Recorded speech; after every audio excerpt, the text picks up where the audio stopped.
देखिए, सबसे बड़ी बात है कि जो हमारा नाइट्रोजन है लिक्विड फॉर्म में आता है और रासायनिक जो यूरिया हमारे यहाँ आता है जिसमें नाइट्रोजन जो है 46% होता है और 54% जो उसमें घुलनशील प्लास्टिक होता है जो हमारे भूमि में मिलने के बाद हमारे भूमि को बंजर बनाता है। नंबर 2, जो हम रासायनिक डीएपी उपयोग करते हैं, चाहे हर्बिसाइड जो जंगल को सुखाने के लिए हम रसायन का प्रयोग करते हैं, वो हमारे ज़मीन में जो जंगल होता है उसको सुखाता है, साथ में जो हमारे ज़मीन का बैक्टीरिया है उसको भी नष्ट करता है और हमारे जो ज़मीन में मित्र कीट हमारे हैं उसको भी नष्ट करता है। बाद में चल के जो शत्रु कीट होते हैं उनको खाने के लिए जो हमारे मित्र कीट है वो बचे हुए नहीं होते हैं, जिस वजह से हमारे खेत को ज़्यादा से ज़्यादा ये रासायनिक जो हम देखते हैं कि हम अपने लाभ के लिए उपयोग कर रहे हैं, लेकिन वो हमारे लाभ का नहीं, वो हमारे नुकसान का सौदा साबित होता है और हमारे मित्र को कीट को नुकसान करके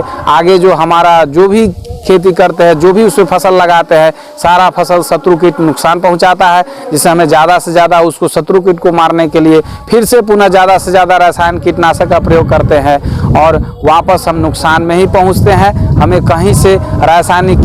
कीटनाशक प्रयोग करने से कोई लाभ नहीं होता है, इसलिए हमको उसके जगह जो देसी गाय और देसी गाय के गोबर और गोमूत्र के साथ बना हुआ देसी कीटनाशक है उसको उपयोग करना चाहिए। देसी कीटनाशक का प्रयोग करने से हमारे मित्र कीट नहीं मरते हैं, ओनली शत्रु कीट मरते हैं। तो इसलिए हमको रासायनिक और जो देसी कीटनाशक है उसमें ये मुख्य रूप से अंतर है और देसी कीटनाशक हमारे लिए बहुत ही लाभ का सौदा है, हमें यह करना चाहिए। जो हमारा ज़मीन बंजर हो रहा है उसको बचाने के लिए यदि हम जीवामृत का उपयोग करते हैं तो जो जीवामृत है जो देसी गाय के गोबर और गोमूत्र से बना होता है उससे जो बैक्टीरिया डेवलप होता है बड़ा होकर के वह चाली बनता है। जो चाली का प्रतिदिन काम है 3 फीट अंदर जाना, नए छेद को मिट्टी को खाते हुए जाता है और वो जो अपना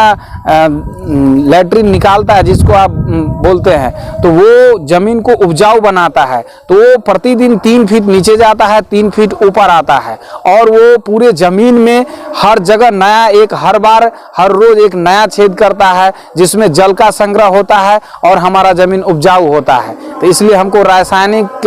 जो खाद है उसका उपयोग बंद करना चाहिए और देसी गाय के गोबर गोमूत्र का बना हुआ खाद उपयोग में लाना चाहिए। तो हमारा जो ज़मीन बंजर होता जा रहा है वो बंजर होना बंद होकर के उपजाऊ होना चालू हो जाएगा और भूमि जो है भुरभुरा रहेगा। आप हम लोग सब दिन से देखे आए कि जो चाली होता है, चाली जो मिट्टी छोड़ता है वह मिट्टी भुरभुरा होता है। हमारा ज़मीन भुरभुरा रहेगा तो हमारा उपज भी अच्छा होगा, हमारे खेत में जुताई का भी कम प्रयोग करना पड़ेगा और हमारा जो जुताई का कॉस्ट है वो भी बचेगा और हमारा ज़मीन भी शक्तिशाली बनेगा। मेरा नाम उमा शंकर है।